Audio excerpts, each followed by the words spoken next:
The rumination cycle, I personally like to call it the obsessive thinking cycle, because I think that describes what's going on a little bit better. So to explain why this even happens, because if you guys are anything like me, this can happen whether you discard the narcissist, or the narcissist ends up discarding you, because I actually discarded mine.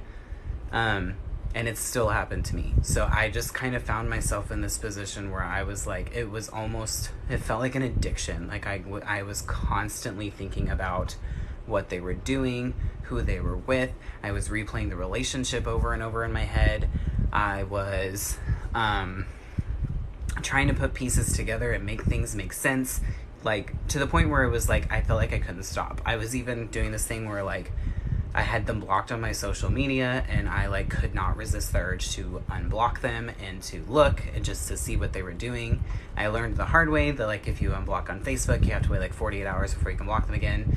But Instagram was the hard one, because that one you could like literally unblock them and block them right back. So I was doing these kind of things, and I literally just felt like I could not help it. So why does this happen? So if you guys have like ever experienced something like this is kind of why it can happen. So in the relationship, we're actually in a state of rumination, and we just don't realize it. Rumination in the relationship, what that looks like is it looks like walking on the eggshells, and it's constantly like trying to avoid topics of discussion that's going to set them off. Like, do I want to tell them how I'm feeling, and asking for basic needs, like doing all of this, just kind of not knowing like what version of them is going to come home that day. So we're actually constantly ruminating, and we're constantly in this heightened state of anxiety that's going on in the relationship. Well, this transfers after the relationship ends, and it's kind of like that whole concept of the brain takes the path of least resistance. So we just kind of continue this habit out after the relationship is done, and that's what's going on, and that's why we keep thinking about, why did this happen? We're looking for closure. What are they doing? Who are they doing it with? And all this and all of that. So that kind of gives an explanation of why this is happening and where it comes from.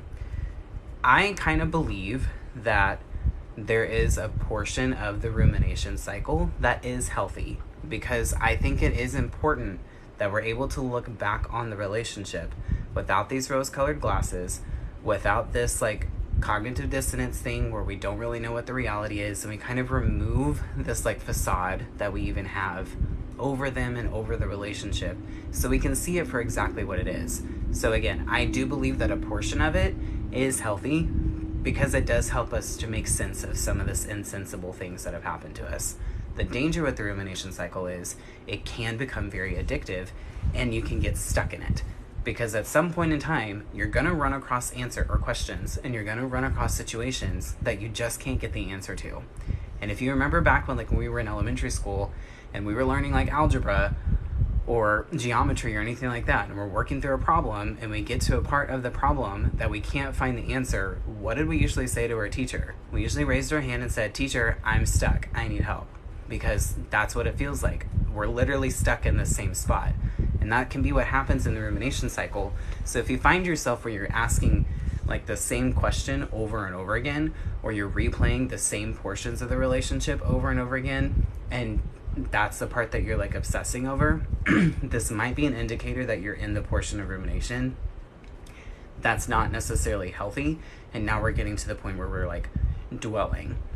So does anybody have any questions about that so far before I move on? Hi, Sean. Grad school is going very well for the most part. Drives me crazy, but it's good. Okay. So how do we get out of this? And how do we get through this? Hi, Ro. And how do we like get through this whole like rumination thing? How do I leave? Oh, okay. So that's we just had a question. So I'm going to be very honest with you. When it comes to leaving an exit strategy, that's going to be one thing that I'm not like the strongest person to answer that question, because for me, I just kicked them out. Like I just did. I didn't have an exit strategy. It was very much a fight or flight kind of response, and I just left. Some people that are really good when it comes to exit strategies. One of them's actually in the live right now. Her name's Roller Coaster of Love. You can reach out to her. You can also reach out to Heather Coleman Voss and Stronger Than Before Coaching. Those three are really good when it comes to exit strategies. I'm definitely going to be very honest with you guys. If I don't feel like I'm the best person to give really good, tangible advice on something, I'm not going to sit here and blow smoke up your butt. I'm going to be honest of who you need to go to. And I hope that that's okay, but I would rather just be honest than not be helpful. Why do I feel like everything is my fault? Well, to be totally honest with you, it's because that's what you were conditioned to believe. Like, you were always gaslit and told that it was your fault. Like, if they ever reacted or if they got angry, like, one of my ex's like favorite phrase to say to me was, well, I have an attitude because you have an attitude. Well, I know I can have an attitude, but I know in this moment, no, I do not. Like, I know that I don't have an attitude right now. Or, you're just so sensitive. You take everything personally. You know how I get when I'm angry, so why do you make me angry? We're conditioned to believe that everything is our fault. And that is another topic of discussion, but that's kind of like what the cognitive dissonance is. It's where our reality has been hijacked from us. So, and again, this is kind of the part of the healthy part of rumination where we can look back on this and just be like, no, that actually really wasn't my fault. Like, I know I spoke to him respectfully. I know I was calm. I know that I was mature about this. And they still reacted that way. So again, rumination, there's kind of a balance to it. Yes, Ro can definitely help when it comes to exit strategy. Like I said, guys, if y'all ask a question that don't feel like I'm qualified to answer, I will say that. I would much rather be honest. Will this ever stop? Because every day is the same for me, it seems, with rumination. Yes, and I will get to that in just 1 second. I just want to make sure I answer all the questions first. You're just sensitive is my favorite. Oh yeah, I heard that one all the time. Thank you, Miss Jen. I appreciate you saying that. Okay. I was just joking was my ex's favorite thing to say. Oh yeah, especially when he was like devaluing me, or like, I'll just be honest. One of the things that like I've struggled with is just like body image issues. And so he would make fun of the fact that like sometimes I would change my outfit like 5 different times because I just didn't feel comfortable in my own skin that day. And he would make some like snarky comment about it, and it would hurt my feelings. And, oh, I'm just kidding. Like, no, you weren't. You were being an ass. Okay, so anyways, so how do we get out of this rumination cycle? Well, I can tell you what has worked for me, and what worked for me, I should say, and what has worked for most of the clients that I work with. And it's kind of a mindset shift, because I had to have this conversation with myself and be honest with myself that if I have all this time to obsessively think about them and what they're doing and who they're doing it with, and I'm able to put all this mental energy into this rumination, then that means I have that time and energy to focus on myself. I just have to get to the point where I can literally reshift my energy from worrying about him and what he's doing to now, let's start taking care of me again. And I'm gonna be honest, it's not like it happened overnight. I did very diligent work for about 6 weeks straight, literally every day. Was it perfect during those whole 6 weeks? No, but absolutely 100% this is what broke it. Did you read the book? Why does he do that? Everybody that I know that has read that book loves that book. I haven't personally read it yet, but because it has such a good like reputation, I still recommend it to people. You look like George Michael. I get that all the time. I'm told I look like if George Michael and Adam Lambert had a love child, it would be me. So anyways, getting out of the rumination cycle. So I did, my therapist taught me a concept called the wellness wheel. And the wellness wheel, like the original one, like in the psychology world, is really about a balanced life. So it's about like your financial life, your spiritual life, like your health, your family life, and just having this like well-balanced wheel of life. Like if you picture like a wheel and there's different pieces to it, you have all these different things that create your wheel of life. When she was teaching this to me, I kind of started to internalize it in a way of when it comes to like just taking care of myself. And I know there can be sometimes a little bit of like a connotation with the word self-care, and that's just because I think society has kind of ruined that definition of what that term means. But like, that's really kind of what I started to take it as. And it was like, I only do like one thing to take care of me. And especially like being a dad, we kind of have this like, as parents, we tend to have this like guilty mindset and guilty conscience sometimes, and we do things to take care of ourselves, because it's almost like we feel like all of our free time has to be given to our kids. And yes, our kids do need to be a priority, but like at the same time, we have to be taking care of ourselves at the same time too, in order to take care of them. So I started to kind of redefine what self-care looked like. So I kind of took the same concept of the wheel, and I actually made it into a self-care wheel.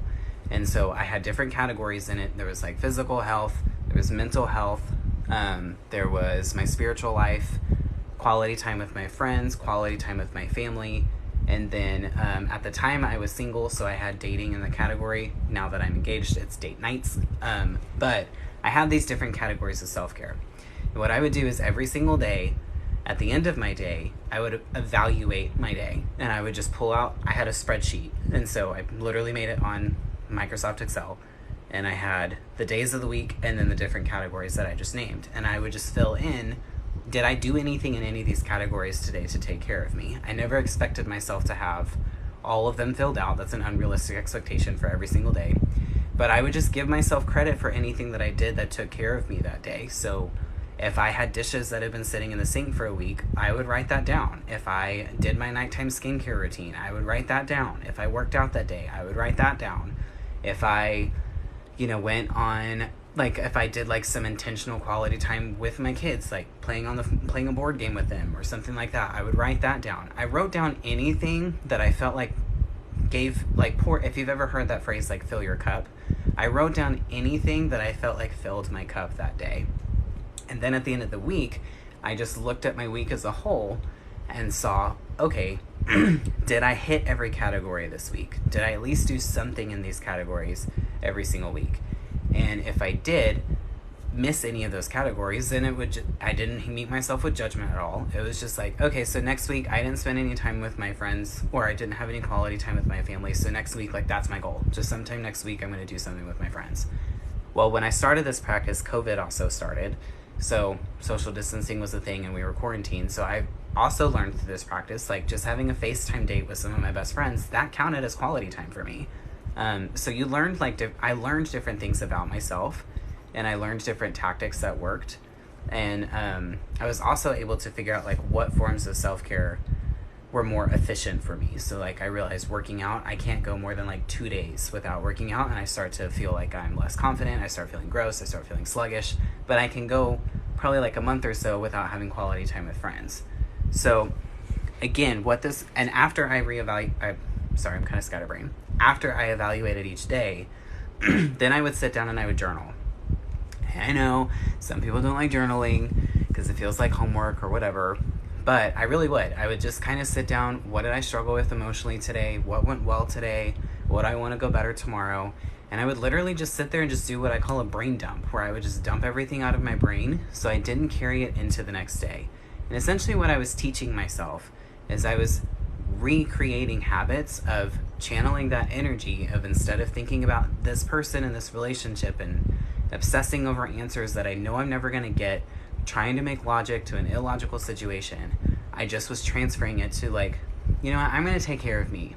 And the first thing that you have to do when you try to do something like this is you do have to give yourself permission to take care of yourself. Because if you're coming out of a toxic or narcissistic or abusive relationship, it's very likely that you were also conditioned that it's not okay to take care of yourself, that it's not okay to go to the gym, that it's not okay to just want some me time, that it's not okay to want to go spend time with your friends. Like, it's very likely that you were isolated, that you were separated from your family, separated from your friends, or you were guilt-tripped every time that you wanted to go to the gym. I mean, I've had people tell me, like, they would go to the gym and their ex would say things like, well, why are you going to the gym? Who you got to impress? You got me. Like, first of all, ew. And second of all, like, there's nothing wrong with wanting to maintain a healthy lifestyle. But that's the problem, is we've been trained to not be able to do these things. So the first thing you have to do is give yourself permission to take care of yourself again. And then actually start to do it. And start off small. Like, again, don't shoot for the stars right off the bat. Like, meet yourself where you're at. And you can start with small things like, okay, I have left this pile of laundry on the couch for a week. Tomorrow I'm just going to fold that laundry. And then maybe that's all you did that day. Maybe the best thing that you could have done for yourself that day is you shaved your legs, or you got in the shower because you hadn't showered in 4 days because we've just been down and not wanting to get out of bed. Meet yourself like where you're at in those moments and progressively start to add on to it. And then you'll just get a little bit better each and every day. So this is literally the process that I was doing, and I redefined what self-care meant to me. And it didn't have to be these lavish, like, go out and spend all this money and, you know, do the mani-pedis, and nothing's wrong with any of that. Like, please don't get me wrong. Nothing's wrong with that stuff. But I think that the valuable self-care items are the small things that you do on a day-to-day basis or week-to-week basis that you can create into habits and routines that follow you through every phase of your life. And when you're hitting all these different areas to take care of you, what it does is it gives you a balanced practice of self-care. So that way if something happens to where, like, okay, maybe you just have a really busy week at work this week and you're not able to work out. Okay, I don't like this, but I at least have all these other areas that I'm able to do to take care of myself. So that's how I was able to break it. Like I said, I did it every single day for 6 weeks. At the end of that 6 weeks, I was no contact with my ex, blocked on all platforms, emails blocked. Like, I wouldn't say that I was healed, but my trauma bond was definitely broken. And I just got to this point where I just felt indifferent towards my ex. Like, I wasn't mad at him. I definitely didn't love him anymore. I didn't miss him, and I didn't hate him. I just was indifferent. I just didn't care. Let me check on the comments really quick. Did you have any problem with oversharing as a trauma response? Any tips to control that? Oh, yeah. Actually, it was so bad that I had a complaint filed against me at work. Over that I just talked about it too much. So here's some tips that you can do with that. First of all, number one, it's normal. Again, it's also, I think it kind of relates to this, like, rumination period of it. But some ways to kind of get past that. I ended up just kind of narrowing it down with, like, who I talked to about it. Because most of my friends did not understand what I was going through. Most, which, thank God for them. Like, they've never gone through something like this, so they didn't really understand that. But I had 2 friends that had, and they understood. They understood, like, all the things that were going on in my brain. They understood why I was struggling. And so I ended up making it to where it's like, okay, these are the 2 friends where if I just need to vent and I just need to just talk this kind of stuff out, I'm going to talk to them. Or I would journal, like, if they weren't available. So instead of just oversharing, like, in person, I would just pull out my journal and I would just write out everything that I was thinking and everything that I was feeling. My other friends who were trying to be supportive that didn't necessarily know how to be supportive, that's kind of where I, kind of utilize them, like in my wellness wheel practice, where I would call them and use them as a healthy distraction. So we kind of had an agreement, like, hey, if I call you, hold me accountable that I talk about anything but him or anything but the breakup. Like, I just maybe just need a distraction. Because it's not that your friends, well, it's most of your friends, it's not that they're not supportive and they don't want to help, it's just that they don't quite understand. So, but utilize that as a way to kind of hold you accountable and help keep you distracted. So I found when I was writing my feelings down more, I wasn't sharing as much, and you kind of start to wake up and realize that you're doing it, because at first you don't. Like, at first you're just in such, like, a mind F that it's just like vomiting up words out of your mouth, and you just kind of can't stop. But once you kind of get to this point where it's just like, oh wow, like, I just talked a lot, like, they probably didn't need to know all that. Then that's where I brought my journal to work. Like, I had it with me everywhere. And if you don't want to do it on pen and paper, use the notes app on your phone, and you can just type it all out that way. Let me make sure I didn't miss anything else. How did you handle feeling overwhelmed by memories of your trauma and abuser? That's a really good question. I think if you're in a state, and again, this is just my opinion, so take it for what it's worth. I think if you're in a state where you're kind of overwhelmed by memories, well, it depends. If you're in this state where you're dealing with memories and you're kind of having this like, oh, was it so bad? Like you're remembering all the good things that happened, because there's two different things. If you're remembering all of the good things, then the strategy that I would do for that is I would just kind of, I actually posted a video about this the other day. I would literally write everything down that they did in a not good way. Like write down any time that they made you feel devalued, write down any time that they made you feel like your needs weren't important, or they degraded you, or they rejected you. Write all of that down too, because it's very easy for us to try to remember all the good times, and that's it, and we get into this place of like confusion of what actually took place. Write all of those things down too. And when it comes to the good memories, you have to remember, and this is kind of a hard thing to accept because we don't like to accept a lot of these things that we just kind of have to accept. But remember that most of the good times were not as good as we thought that they were. That's number one. Or they were good because it was a form of manipulation and like a re-love bombing kind of thing. But I can think about like even the good times, like my ex and I, we would have fun whenever we would go out to the bars or whatever. But I remember like 9 times out of 10, like it ended up me being standing in the background, begging him to just go on the dance floor for just 5 minutes with me, because all he wanted to do was sit at the bar and smoke cigarettes and just talk to random people. He wasn't even talking to me. He was just talking to everybody else there.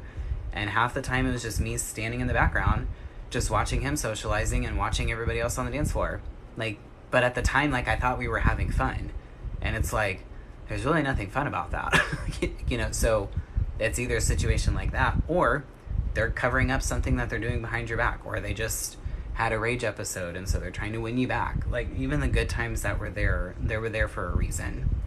If you're constantly recalling like some of the more intense or bad memories, it might just be your brain's way of trying to process it. So again, y'all are going to hear me refer to journaling a lot because that's just what worked for me. I would just journal them out, just do a brain dump, like, you know, remind yourself that you're safe and that, you know, you chose you and it's better late than never and all that kind of thing too. But most of the time, I hope that answered your question for either way. Hi, Matt, if you're still on here. Hi, Miss Brittany, thanks for joining.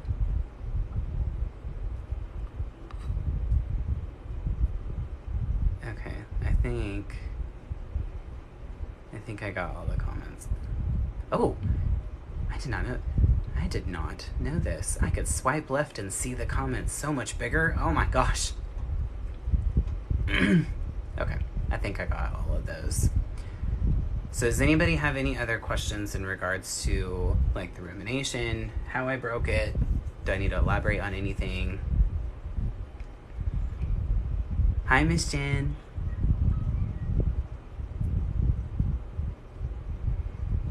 Okay, so just so you guys know, if this is something that you feel like you can benefit from in this practice that I talk about, this is literally the work that I did those 6 weeks that I feel like broke the trauma bond and broke the rumination. I did create a workbook for it that helps you do the exact same process, and this is what it looks like. It's called the Wellness Wheel Journal, and it literally has a daily check-in that you do.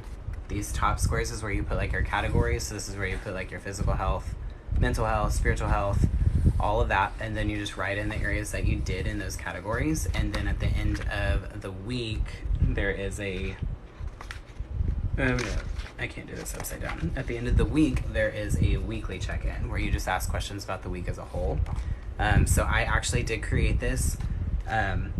You can find this one on Amazon. The link is directly in my link tree, and there is also a PDF version if you're kind of more of like a tech person instead of a paper person. Both of those are in the link tree as well. So just so you know, those are available for you guys. So I usually would kind of start with that. Like I said, mine was like, oh, you know, I think I ended up putting a picture in here. I did. So mine, I put a picture of my original one. It was literally just an Excel sheet. Y'all get a pretty one. I just had a crumpled up piece of paper. But I would do this first, and then I would journal after that, like about my day as a whole.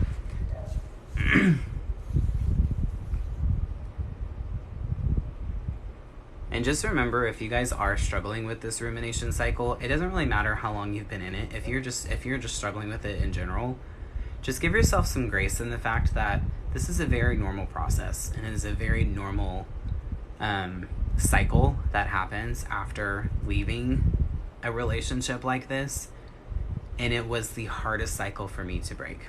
I was able to get past a lot of things in a pretty quick amount of time, but this obsessive thinking and ruminating, I mean, it truly felt like an addiction to me. And so I think when I started treating it with the same level of, and understand what I'm saying here, when I started to respect it and respect the work that it takes to break this like you would if you were trying to break an addiction, and I gave it that level of importance and I gave it that level of intensity, that's when it started to really turn the corner for me. Because I'm under the firm belief, I think it's a combination of the amount of work that you do coupled with time. I don't think time alone can heal you from something like this. I think it actually takes active daily work. And that's not to be discouraging. It's actually to be hopeful, because you just need, that's why we're here. Like, that's why I do coaching services. That's why I, have my 5-day texting support. That's why I make videos. Like, that's why I have these platforms, is to teach these kinds of things, to allow you to like break free from these cycles. Because I didn't have this. Like, when I was going through all of this, y'all, I wasn't on TikTok. I was fortunate enough to have a therapist that understood narcissism and believed in it and, would talk about it. But I didn't have like a coach or anything like that. Like, this stuff that I was doing, like this wellness will practice and the list that I have my clients doing, like all this stuff, these are things that I literally came up with on my own because I was just so desperate to feel like myself again. I was so desperate to get back to normal, which normal's not what normal used to be now, thank God. But I just was so desperate to get to that point that I was willing to try anything.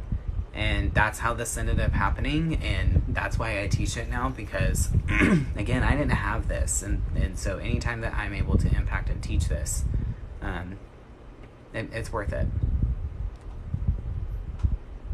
My covert narc husband of 37 years is divorcing me, ruminating so hard with disbelief that this is real. Well, first of all, I'm very sorry to hear what you're going through. And just, again, understand this is a normal part of this process, and a portion of it is healthy, looking back on it without the rose-colored glasses. But just be very gracious towards yourself and be patient with yourself, that this is a normal part of the process.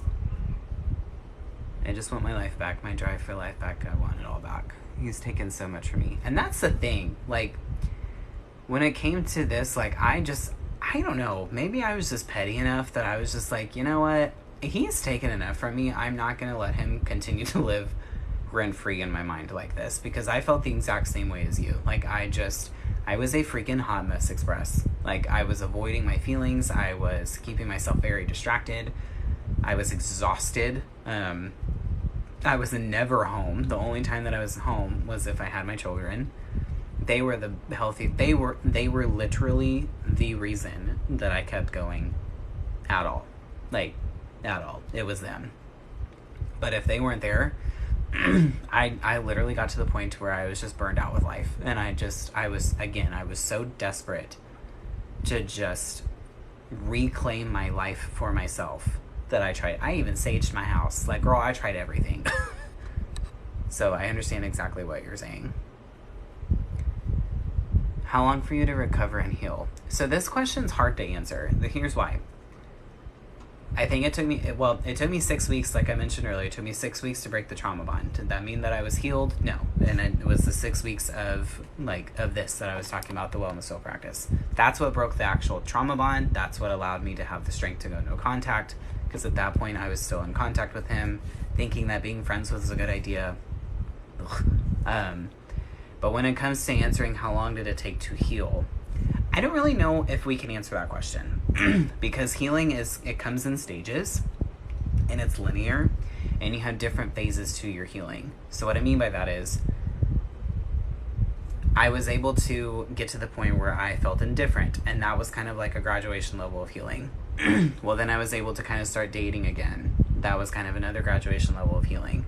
But then as I started dating, I started to find out that I had these triggers. And, my now fiance, when we started dating, I told him, I'm going to get triggered. I don't know what they're going to be, but I will communicate to that. I will communicate them when I find them. And even now, 2 years later, I feel like I self-trigger a lot, like to the point where now I'm dealing with, and this is so annoying, I don't really feel like I'm dealing with stuff with my ex anymore. I feel like the stuff that I'm healing from right now and what I'm actively having to work on is actually like childhood level stuff, like stuff that has been, and here's why I feel this way. So I posted a video about this a couple days ago. I think my grandmother's like going through stuff at her house, and she sent me this picture of me when I was a kiddo, about 12 years old. And it was very heavy when I was like 12, like between like 10 to 12 years old. And I started to develop severe body image issues that have carried over into my adult life. And weight's always been something that I've struggled with since then. At one point in my adult life, I weighed like 270 pounds. I now weigh 186. And I've worked really, really hard. But I still look at myself in the mirror and I still see everything that's wrong. Well, because and when she sent me this picture, it ended up kind of triggering me in a way where I wasn't able to get this picture out of my head. And it's because I realized, well, that's when all this started. Like, that's when these body image issues started. That's when these thoughts of like, I'm not good enough started, because, well, there was other things that played into that too.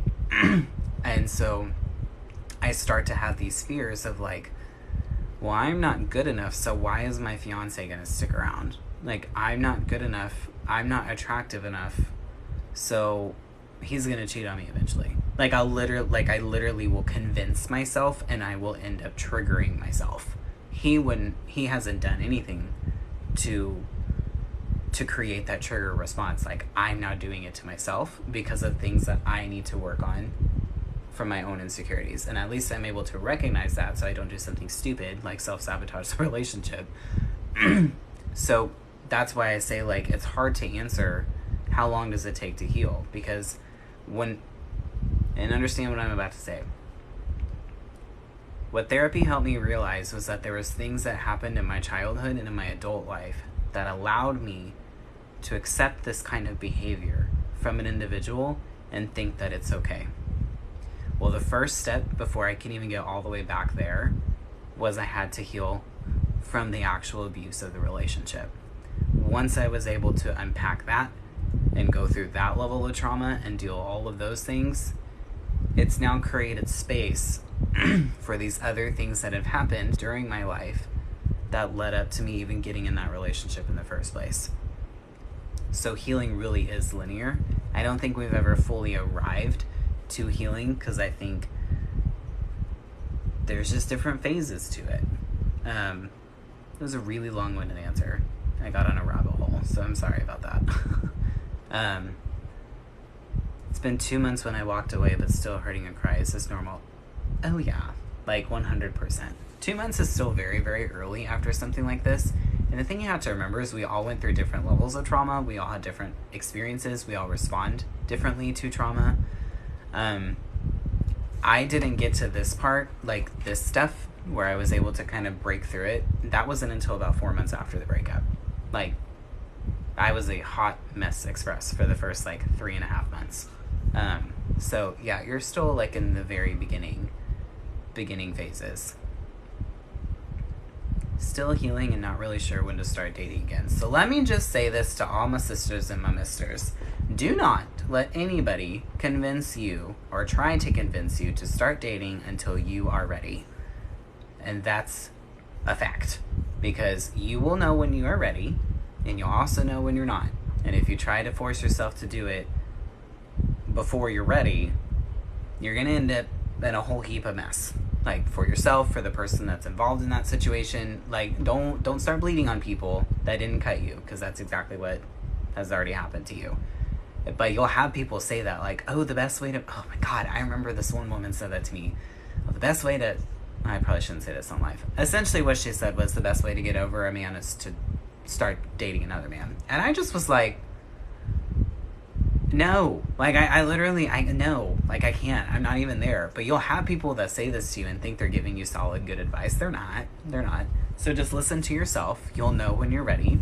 And you might think that you're ready, and you start and you go on a date or so and you're like, I am so not ready. That's okay. You gave it a shot. And hey, you found out you're not quite ready yet. That's okay. There's no rush to it at all. So that was for free. I love you too, fiance. He was an accident. He was just supposed to be a free drink at the bar.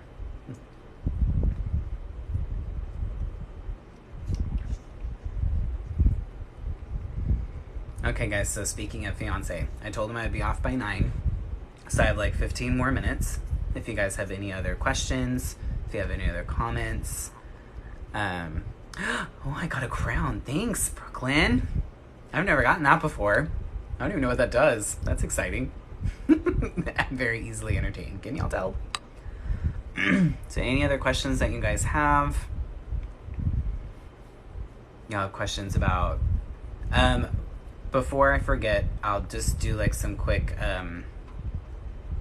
housekeeping announcements type things. There is a webinar coming up. I am not speaking on it. I'm just strictly promoting it because I think it's going to be fantastic. It is called Why Can't I Just Leave? That's the title. The link to register for that is in the link tree in my bio. Dr. Kristen Milstead is going to mainly be speaking on that one. My book is called The Wellness Wheel Journal. This is right here. The Wellness Wheel Journal, A Journey to a Balanced You. This is also in my link tree as well. All my resources are in my link tree, by the way. But you can get a paper copy on Amazon, or there's a PDF version as well. And then I've also just started a new service for my coaching. It's a 5-day texting support. So it's where you get access to text me directly or email me directly for 5 consecutive days if you just feel like you need like that instant support. So I did just offer that, and that's under my one-on-one coaching tab in my link tree. So I just wanted to say all that before I forgot. Just want to let you know you have beautiful eyes. Thank you. Appreciate it. My eyes have actually always been one of my favorite features, that and my hair. I spend more time with my hair than most women do. And you know what? I'm okay with that.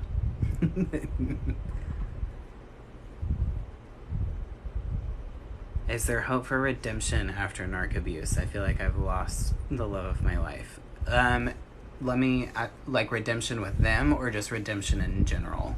If you don't mind clarifying, just so I can make sure I answer that correctly. Oh, thank you, Lacey.